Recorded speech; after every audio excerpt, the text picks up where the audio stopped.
Welcome to the Friends of Delray, a diverse group of Delray Beach residents coming together to build a positive city environment which is open and transparent. Our goal is to inform, share, and unite. Learn about what's happening in our village by the sea, from our pristine beaches to the corridors of City Hall.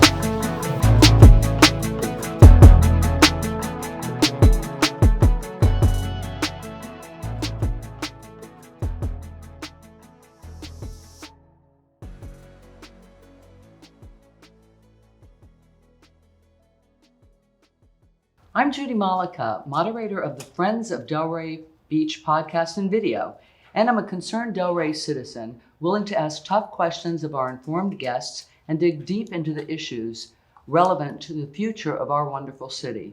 Today's discussion is turnover in staff and leadership in Delray Beach. We're delighted to have two fabulous guests, Christine Morrison and David Schmidt.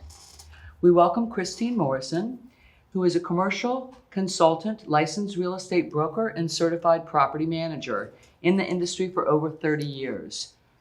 Chris was a past city commissioner in 2013 and served on many boards. Currently, she serves on the Delray Planning and Zoning Board and Pineapple Grove Arts District. Welcome, Christina. Thank you. And David, we welcome you. Thank you. He has a resume so long that it would take the entire podcast to cover. He's been a resident since 1970 and went to high school in Atlantic High. He's an attorney and owner of Simon Schmidt, PA. He was a Delray Beach mayor from 2000 until 2003 and city commission from 97 till 2000.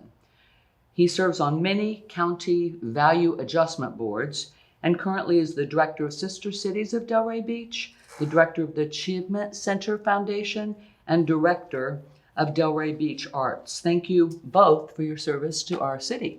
Thank you. Thank you very much. As I said, today's discussion is turnover in leadership and staff in Delray Beach. What are the consequences of the revolving door that keeps on spinning? I think we've had like 9 or 10 city managers in 10 years, and also of concern to Delray citizens are backlogs and delays in dealing with City Hall. As leaders in our community, do you believe there's a problem in Delray specifically? David, let's start with you. Well, yes. I mean, with the lack of continuity of leadership, it just seems like with issues, they just keep starting over. And they've unfortunately done a very good job of eliminating almost all institutional history in City Hall. Which has been very detrimental to decisions as they're made because people don't know the background of how we got to where we are. So it's been disappointing having sat on the dais for 6 years and haven't been mayor to see all the hard work that's been put in the past by residents and other city commissions starting to get dismantled by the current commission and some previous commissions. Right. Christina, have you noticed, you said that you've noticed some department heads? Yes, especially in planning and zoning and building, there's been a lot of turnover, and especially of the head of that department, which is a very integral department in our city. It's the only department that is self-sustaining, which means it earns the money that runs that department. Mm-hmm. And there are a lot of delays and other issues with that department because of the huge turnover. Overall in the city, there's been over 24 department heads that have left since Mr. Hardin left. Wow. So that's a lot. That's not including the mayors, those are the department heads. Yes. Wow, that's a pretty big scale of turnover. That doesn't include the city managers. Right. Wow, what is the impact, do you think, to the residents and businesses with that? Like you mentioned institutional knowledge and basically, I think, recreating the wheel each time somebody new starts. Well, I'll take one example is this issue with the golf course about selling off property to finance much needed renovations to the course as well as water line installation. Back when the course was renovated and the clubhouse was built, the city did a revenue bond. The golf course was capable of generating enough income from both the golf and the banquet facility to pay the bond. So the idea of selling property never entered anyone's mind at that point. I know that yearly there's been requests for funding to renovate and upkeep for the golf course, and the commission never funds it. They just keep kicking the can down the road, and now we're at a point where they've let it go so long that they're talking about selling off part of some of the last open space in the city. So you think that deferred maintenance that's been kicked down made it grow into a monster that maybe couldn't have been solved by what you initially said, and that is a bond issue? And Well, you know, what a lot of people don't know about is the USGA inspects the course at least twice a year. okay, And they get a detailed report as to maintenance needs and recommendations. And when Mr. Harden was the manager and Bob Arsinski oversaw the golf course as the assistant city manager, they were on top of things like that. But since they've left, you know, the recommendations from the management company as far as funding for maintenance, it gets proposed in the budget and then it gets cut.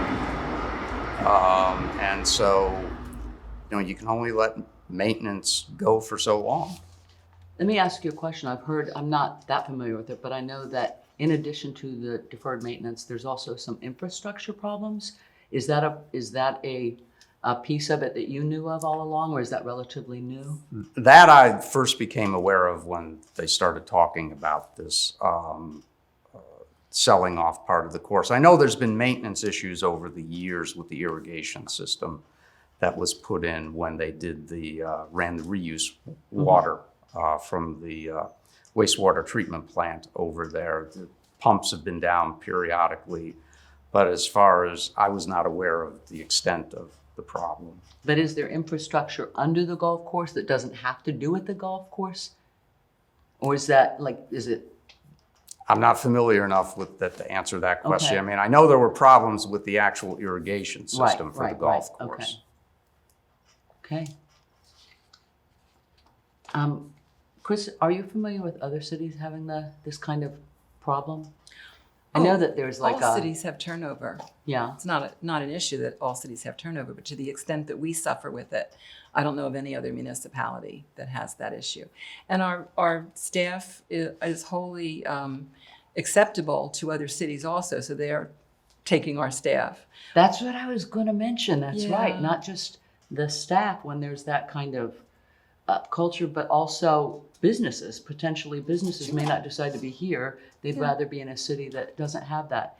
Is there something that hangs over Delray that's is there a culture in hiring or in the way that it's operated? Well, when you talk about quality of work life, having a huge turnover doesn't give much quality of work life because you're constantly changing workmates, you're constantly changing leadership, and it doesn't really make people want to stay long. The other thing is municipalities pay much less than the private sector. And with many of our departments, they're educated people and they're really needed in the private sector too. And they're constantly being courted by companies offering more money and less angst. So So if they're happy here and feel good That's here right. and feel If there's- valued here, if there's a then quality of perhaps work they'll stay life, here. yeah, that's the I quality mean, of we know work that life. nationally, what is it called, the Great Resignation? Mhm. I know that after COVID, that was kind of a thing, but we've sort of had the Great Resignation for a few years going on here in Delray. We have, absolutely, since 2013. What do you think can be done to change that? Well, I mean, I think it starts at the top.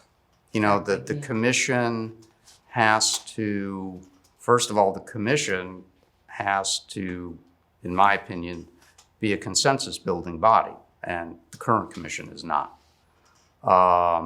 And that goes down then to the staff, and you work with the staff, you get input from the residents, and you move forward with planning.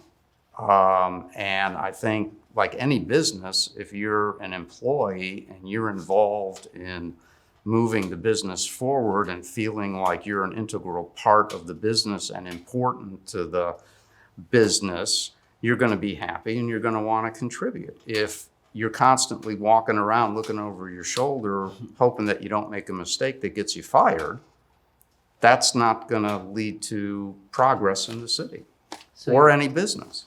Agree. So a valued stakeholder versus sort of a culture of fear. Exactly. I get that. So. I get that. I don't like being fearful. Yeah, well, how people are treated is a big issue. Absolutely. We all want to Money's feel one valued. thing, but to feel valued and needed and contributing is very, very important. in I quality think of that work life. employees need to feel like they can float an idea or try something without getting their hands smacked. I mean, I don't have a big staff, but I just know that's how I feel. Mm-hmm. But you feel like the city was like that at one time? Because you've been here a little while, dude. Definitely. I mean, just a quick example was the Decade of Excellence bond issue. That came out of Visions 2000. The price tag at the time for all the work that the residents wanted done was $45 million. Wow. And as it got incorporated into the comprehensive plan, the first one that was written for the city, as part of the funding aspect of the comprehensive plan, we had input from the staff that said, you know what? You all can do a $45 million bond issue. We can't do that much work. We don't have the capacity to do it. And so then the focus became on let's pare it down to what we consider the priorities to be. And we had a lot of input from staff on that, as well as the residents. We had over 200 residents contributing to writing the comprehensive plan. That's awesome. And so by the time it got to putting the bond issue out there, everybody in town knew what we were talking about. And it had, I think it passed with a 90% approval rating.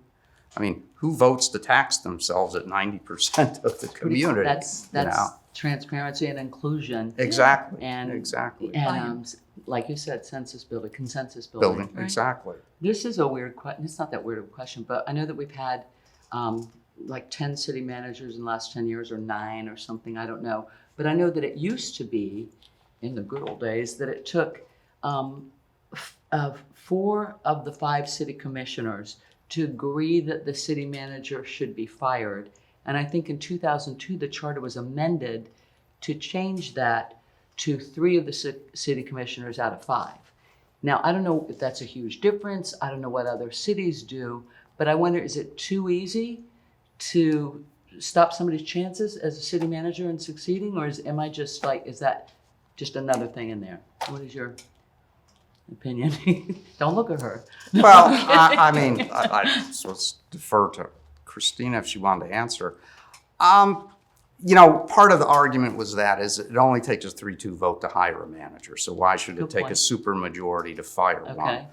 The idea was that came about in the charter because prior to Dave Harden, we had another revolving door of managers. I forget how, we had 6 or 8 managers in about the same number of years. With the same 4-1 rule, supermajority? No, 3-2 could. Oh, it was 3-2 before. And it was changed to 4-1 so that to make it harder to fire a manager, so that when they hired a manager, they would feel more comfortable that they would be able to stay without having 2 people that want to fire somebody get a third and then they're gone. Right.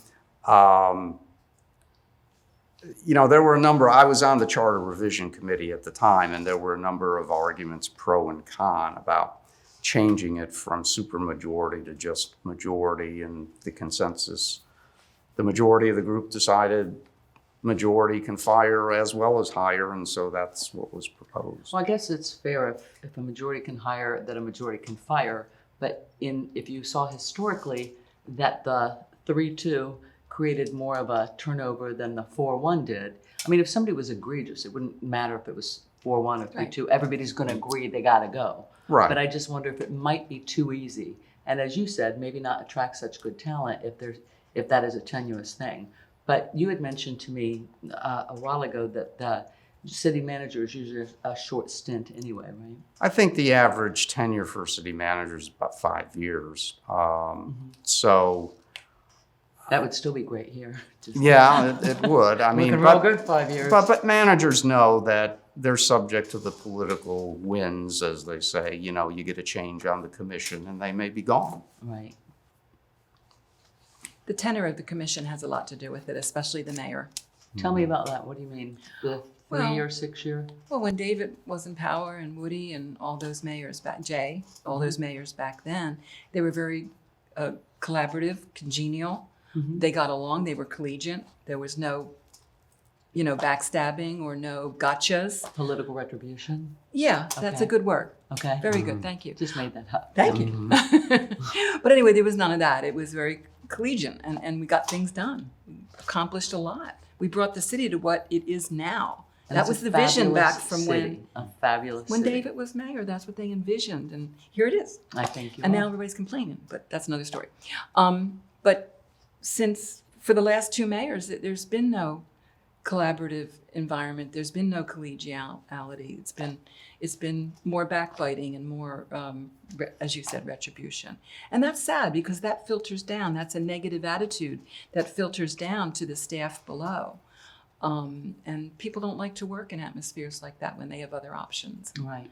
So I think that contributes a lot to our turnover. If leadership was more like David was, like David is, more wag, less bark, Right. in dog language. Why can't we all just get along, sort of Yeah, thing? really. Right. What do we do about that? I guess elections, right? I think that's what elections are for. Well, I think politics have become more it's not just polarizing, our but we're city. not You're right. political. I mean, our municipality, our vote is not it's a nonpartisan vote, so we shouldn't have that going on. Well, there's no Democrats or Republicans, you're right. But Right. there's still factions. Yeah, good point. There's still people that like the growth, people that are NIMBYs that don't want any more growth. Right. And there are people that just, go along with the flow. But you're right, there's no Republicans or Democrats, but that doesn't mean there's not But there's still factions. infighting. There's There still is. fighting going on. A lot of different ideas of how Wow. the city should be. Mm-hmm. So let's see here. So I think we've already talked about it costs money to bring people in, Huge. Oh, right? I mean, Turnover's when we get expensive. somebody new, we've spent some money to recruit them. We've spent money to train them. So we need to do something about keeping them, because otherwise that's just money flowing out of my pocket, your pocket, and your pocket Right. for no reason. And then we've lost a good person, and we've lost some continuity too. So I think And the cost of the vacancy in that position. exactly. The slowdown that happens and the backlog that occurs because there's nobody there doing that work. That's why it takes me 9 years to get a building permit. Another subject. That's a whole other That's subject another for another subject. podcast, folks. Okay. One of the things that I know that we've had some turnovers with, and that's the Delray Police Force. I know that they just renegotiated a contract, but it takes about $100,000 to train an officer to the time he's in training to get him out on the streets, he or she out on the streets with their uniform. And that's pretty costly to taxpayers to have that turnover. Is that something that's been going on for a while? Oh, I mean, I first became aware of it when Tom Lynch became mayor in 1990. In that case, it was the fire department. And then the contract negotiations got so bad that Tom threatened to privatize the fire department to get them to be more reasonable in their negotiations. And, I can think of at least 2, if not 3 times when police union would be unhappy with the city's stance on contracts, and they'd start getting some people talk about bringing in the sheriff's office to take over the police department. And of course, people would say, no, we want our own police department that we control. And so they'd use that for negotiating leverage. So it's been a problem. And it's not just Delray. I mean, Delray's policy, at least for the last 30 years, has been to try and be above the median and closer to the top third as far as salary and benefits. But, it gets more and more expensive for the city. Funding the pensions? Well, that's one aspect. I mean, people don't realize, but with the current pension legislation, that if there's a funding deficit in the pension, the city has to make that up. The unions don't. Okay. The officers or firefighters don't. And I know when I was mayor and on the pension board, we had I don't know, it was about a $500,000 deficit that was going to get thrown onto the city to make up. Fortunately, the union agreed to what they call smooth it and put it over 5 years instead of 1 year. But What causes the deficit? The market going? yeah, investments and Got things it. like that. Okay. Because they've got a guaranteed pension payment. Right. And if your rate of return isn't meeting what you've got to pay out, you've got the deficit. But with the state legislation, the deficit falls on the city. Okay. That's tough for all cities. Yes. That's why, there's going to be a pension crisis in this state with police and fire in the future because of funding like that falling on the cities. Well, I know another impact that the turnover may be responsible for. I know that there's been several plans to improve Congress Avenue, but we never see any forward motion on that. Can you speak to that, Christina? Sure. Congress Avenue is one of the main thoroughfares through our city.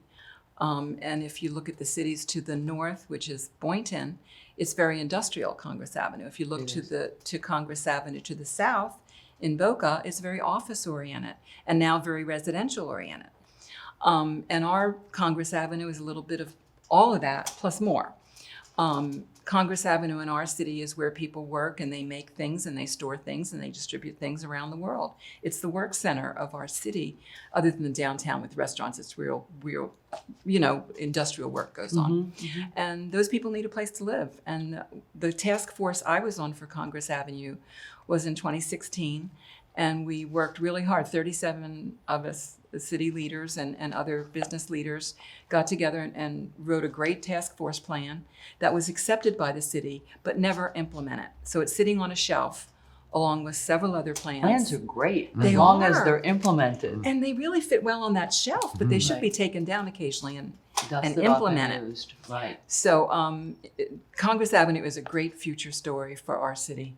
Currently, there's a development coming where the Office Depot was, 47 acres, I believe, Okay. which is going to be like a mini Delray. The center of it's going to be a big park, and around it's going to be residential, retail, office. It's going to be beautiful.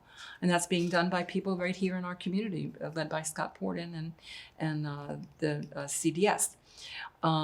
There's other plans on Congress Avenue. There's 240 apartments coming up just north of Congress that's going to be opening next year. Very exciting. Many of them workforce, which we really need We do. in our city. Our city is very expensive to live in.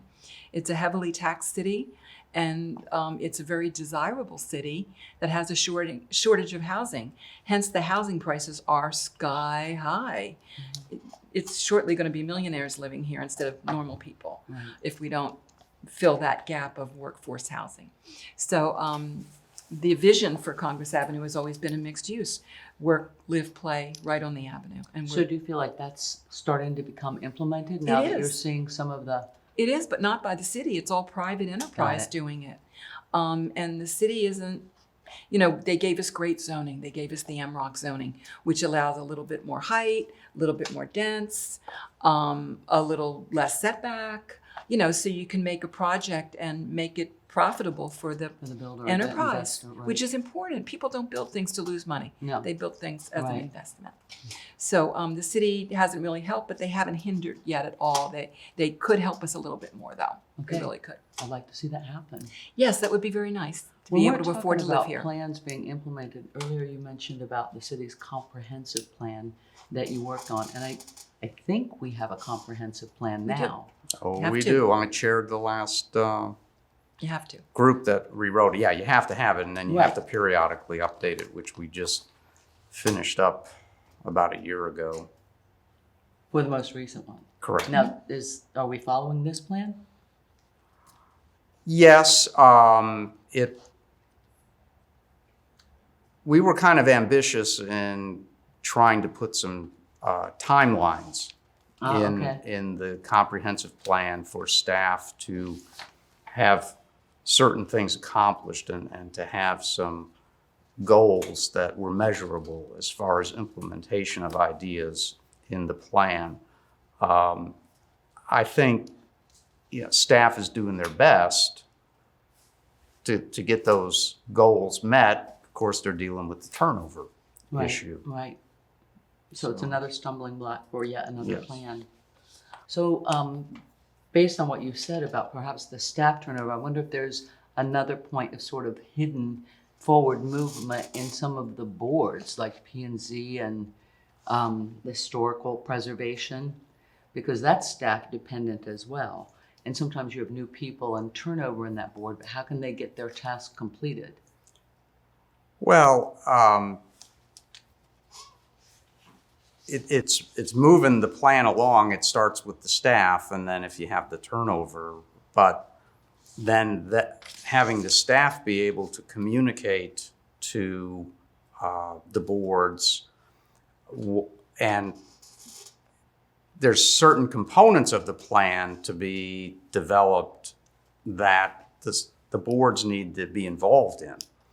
And if you're having turnover on the boards and on the staff, it just makes it harder to move that implementation along. Plus, I think, and it's a big document,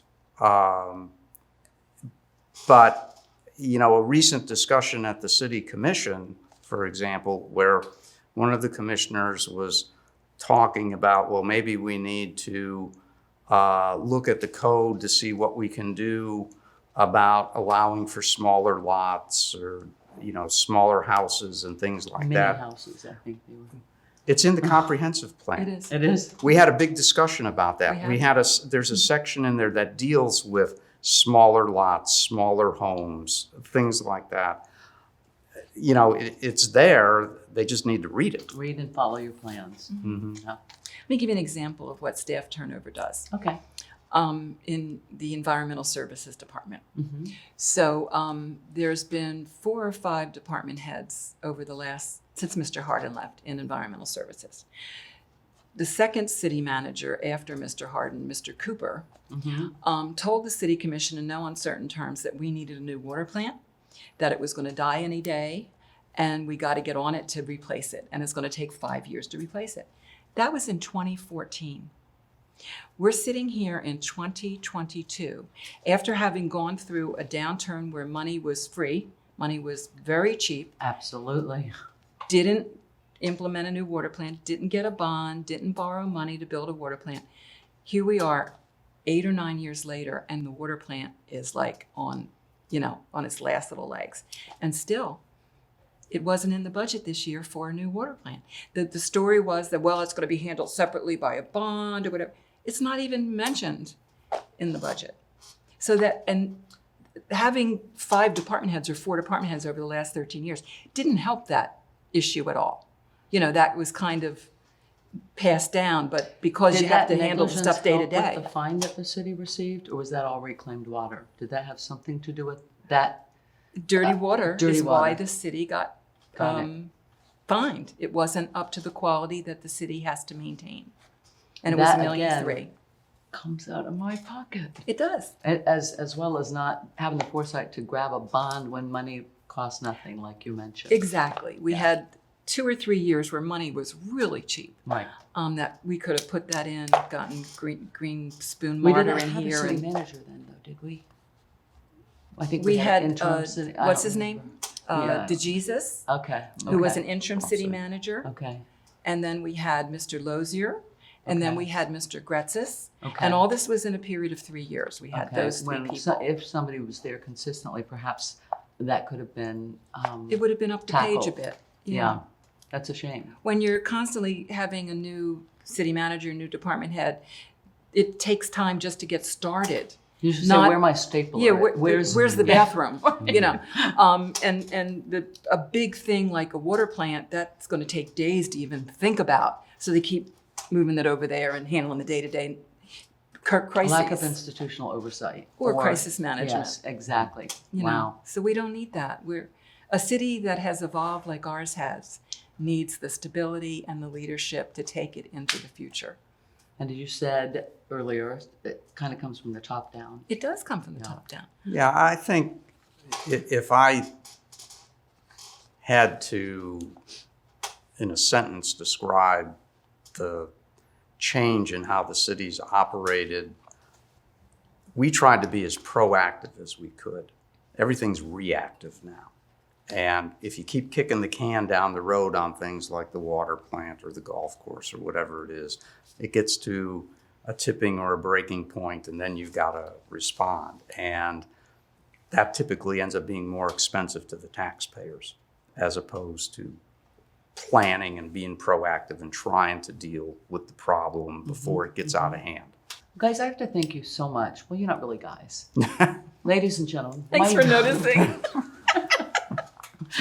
I have to tell you guys, don't know if I said it again. It's the Ohio in me. Yes. I have to thank you so much for being here. You've been terrific guests. It's a wealth of knowledge you bring to our discussion, and I'm humbled by it, and I thank you very much. Well, Thank you. This is Judy Malika saying, let your voices be heard, get engaged, talk with your neighbors, and go to city meetings, and keep looking for our next podcast or videocast. Thank you for joining Friends of Delray, addressing the relevant issues facing our community. Follow us on Facebook and YouTube, and please sign up for our newsletter at our website, friendsofdelray.us. We believe Delray is at its best when we work together.